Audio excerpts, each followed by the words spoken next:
हम डिस्कस कर रहे हैं लाइफ साइकिल ऑफ सॉफ्टवेयर कि सॉफ्टवेयर का लाइफ साइकिल क्या रहता है। तो सबसे पहले क्या काम होता है, हमारे पास आता है रिक्वायरमेंट इंजीनियर, जिसका टास्क क्या होता है, list of different set of requirements, वो सेट ऑफ डिफरेंट रिक्वायरमेंट को लिस्ट करता है। ये पहला टास्क होता है किसी भी सॉफ्टवेयर के लाइफ साइकिल के अंदर। अच्छा, यहां से ये जो चीज बना के हमें देता है उसको हम बोलते हैं SRS, software requirement document. Zoom कर दो।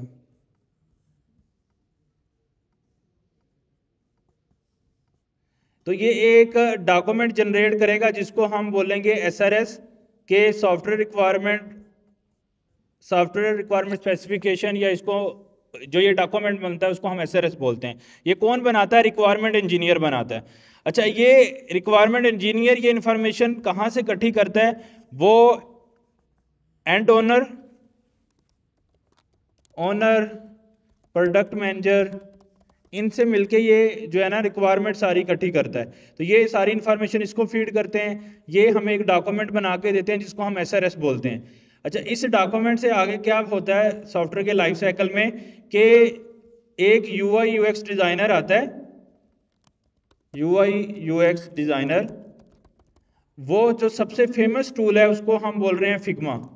वो फिग्मा के अंदर रहते हुए डिज़ाइन बनाता है वेबसाइट का, सर्वर का, जो भी हम काम कर रहे हैं, मोबाइल ऐप या वेब जो भी बना रहे हैं, AI ब्लॉकचेन व्हाटएवर, उसके अगेंस्ट जो यूज़र को चीज़ नज़र आएगी उसका डिज़ाइन बनाएगा फिग्मा बनाएगा।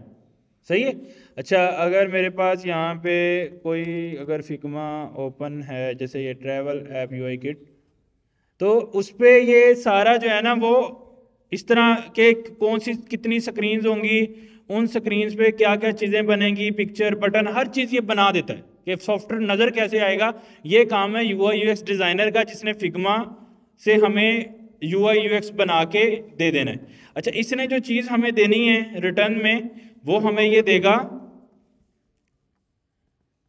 फिग्मा फाइल, जो मैं आपको दिखा रहा हूँ। ये वाली फाइल है, इसको फिग्मा फाइल बोलते हैं। ये हमें डिज़ाइन दे देगा। अच्छा, इस डिज़ाइन को कन्वर्ट करेगा फर्दर, यहाँ पे जो इसकी कन्वर्जन होगी उसके लिए अगर तो फुल स्टैक डेवलपर है तो वो खुद ही कर लेगा। नॉर्मली इसके लिए UI डेवलपर कंपनी में होता है, जिसको हम UI डेवलपर बोलते हैं। उसका काम क्या होता है? फिग्मा को कन्वर्ट करना है किसके अंदर, इसकी जो आउटपुट आती है वो क्या चीज़ होगी? HTML CSS, इसकी ये जॉब होती है। ये उसको कन्वर्ट करता है, जो भी काम फिग्मा फाइल है ये एग्जैक्ट ऐसा मुझे HTML CSS जनरेट करके दे देता है।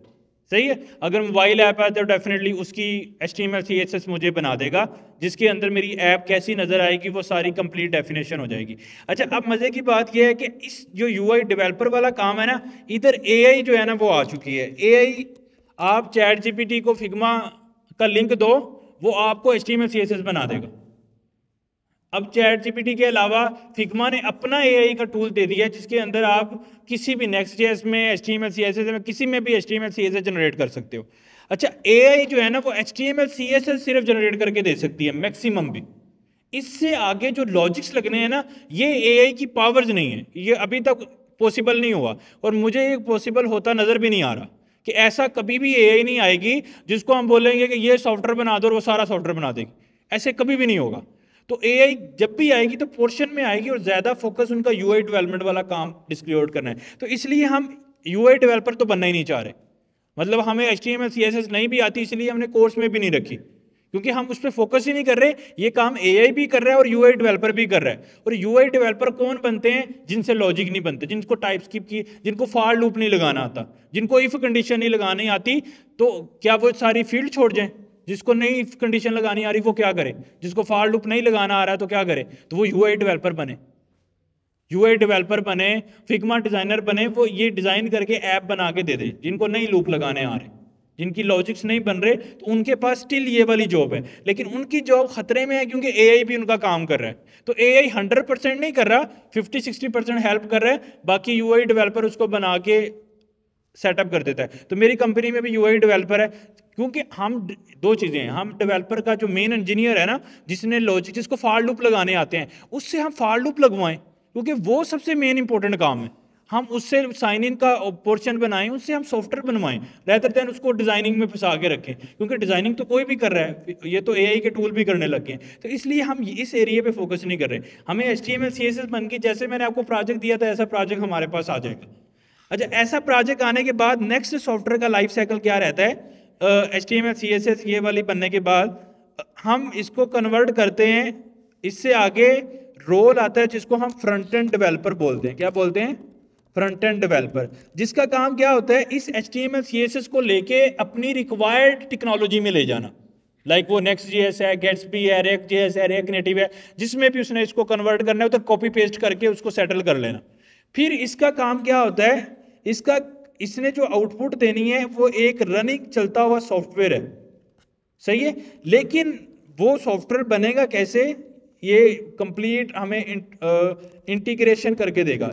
इसको दूसरी जुबान में कहते हैं इंटीग्रेशन। क्या होती है कि जो भी बैकएंड पे यानी कि एआई को हमने लगाना है या बैकएंड पे हमने ब्लॉकचेन को लगाना है, ये उनको यानी कि लॉगिन का पेज है, लॉगिन पे क्लिक करके यूजर को साइन इन करना है, साइन अप करना है, स्टूडेंट को ऐड करना है, डाटा को डिलीट करना है, अपडेट करना है, ये वो इंटीग्रेशन करता है।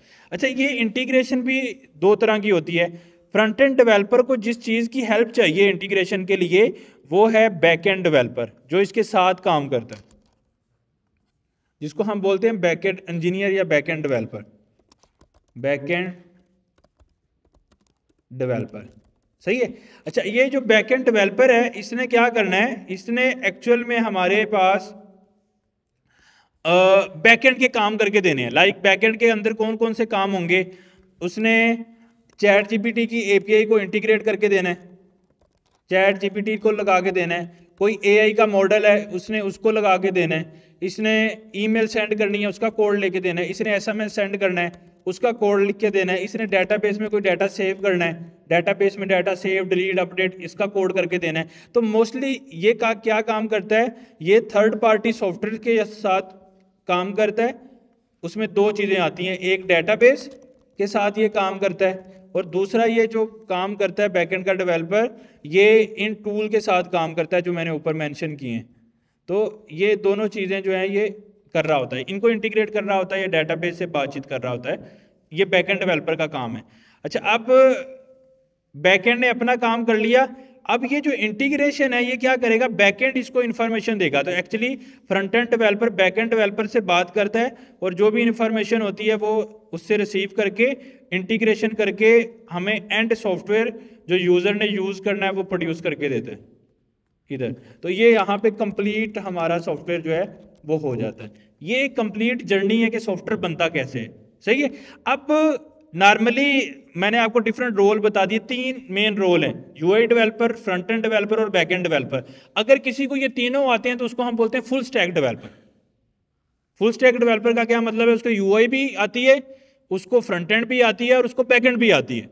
अगर किसी को सिर्फ बैक एंड आती है तो उसको हम बैक एंड डेवलपर बोलेंगे, किसी को फ्रंट एंड आती है तो उसको हम फ्रंट एंड डेवलपर बोलेंगे, और किसी को यूआई आती है तो सिर्फ यूआई डेवलपर बोलेंगे। तो अगर हम इस सारी फील्ड को सीख लेते हैं तो हम फुल स्टैक डेवलपर, तो हमारा गोल है फुल स्टैक डेवलपर या इंजीनियर बनना। लेकिन अगर आप किसी एक चीज़ में ज़्यादा इंटरेस्ट लेने लग जाते हैं तो आप उस चीज़ के स्पेशलिस्ट बन सकते हैं।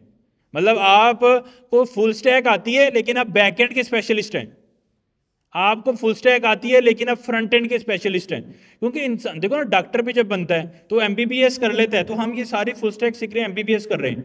अब उसके बाद स्पेशलिस्ट आती हैं कि भाई आपने हार्ट का स्पेशलिस्ट बनना है, आपने डिफरेंट स्पेशलिस्ट हैं, शुगर का बनना है या किस चीज़ का स्पेशलिस्ट बनना है, तो आप उस चीज़ के स्पेशलिस्ट बन जाते हैं। तो आप में भी इसके अंदर भी, अब बैकएंड के अंदर भी एआई है, ब्लॉकचेन है, डेटाबेस है, उनमें भी हम स्पेशलिस्ट कर सकते हैं। यानी कि बैकएंड के अंदर भी मल्टीपल फील्ड में स्पेशलिस्ट बना जा सकता है। तो आइडिया ये है कि हमें ये सारी चीज़ें करनी है। तो इसलिए हम इस पोर्शन पे इतना काम नहीं कर रहे या फोकस नहीं कर रहे, क्योंकि दो फंड्स हैं, एक तो यूआई डेवलपर सस्ते हैं, वो जल्दी काम करते हैं, दूसरा एआई भी हमें HTML CSS जनरेट करके दे रही है। बात समझ आ रही है? तो एआई के साथ हम फिग्मा को यूज़ करते हुए हम कोई भी HTML CSS जनरेट करवा सकते हैं। तो इसलिए वो काम पे हम ज़्यादा फोकस नहीं कर रहे। हमारा जो फोकस होगा ज़्यादा वो होगा इस एरिए पे। यहाँ पे कि हमारे पास चीज़ें हैं, तो अब हमने इंटीग्रेशंस कर लिए हैं हर चीज़ के। अब यहाँ तक किसी को कोई कन्फ्यूजन है तो बताए, कोई अंडरस्टैंडिंग ना बन रही हो कि सॉफ्टवेयर हम फाइनल किस तरह बना रहे होंगे। All good. हमने लास्ट टाइम टेक्नोलॉजी डिस्कस की थी इन्हीं एरियाज़ की, तो आज मैंने उसको मोर ब्रॉडर वे में कि कैसे कंपनीज में एक्चुअल काम लोग कैसे करते हैं। तो कंपनी एक्चुअल हर चीज़ का स्पेशलिस्ट हायर करते हैं। फुल स्टैक रखने में हमें फ़ायदा, छोटी कंपनीज फुल स्टैक प्रेफर करती हैं क्योंकि उनके डेफिनेटली बैकएंड का अलग इंजीनियर रखेंगे, फ्रंट एंड का अलग इंजीनियर रखेंगे तो ज़्यादा कॉस्ट आएगी, लेकिन उससे फिर क्वालिटी भी इंक्रीज होती है। तो मोस्टली हम फुल स्टैक को प्रेफर करते हैं छोटी कंपनीज में, या हमने खुद स्टार्टअप शुरू करना है तो हम खुद फुल स्टैक होंगे, हमें हर चीज़ आती होगी तो हम काम कर सकते हैं। लेकिन अगर आप किसी एक चीज़ में स्पेशलिस्ट बन जाते हैं वो भी एक बहुत अच्छी चीज़ है, नुकसान वाली चीज़ नहीं है। तो ये चीज़ होपफुली आपको आइडिया हो गया होगा कि अभी हम क्या चीज़ अचीव कर रहे थे। हमारे पास फिग्मा फाइल से आगे का काम HTML CSS थी, यानी कि UI डेवलपर ने उसको बना दिया था, उसको हम कन्वर्ट करने की कोशिश कर रहे थे कि किसी तरह Next.js में हम कन्वर्ट कर लें। All good. कोई क्वेश्चन, कोई क्यूरी किसी को?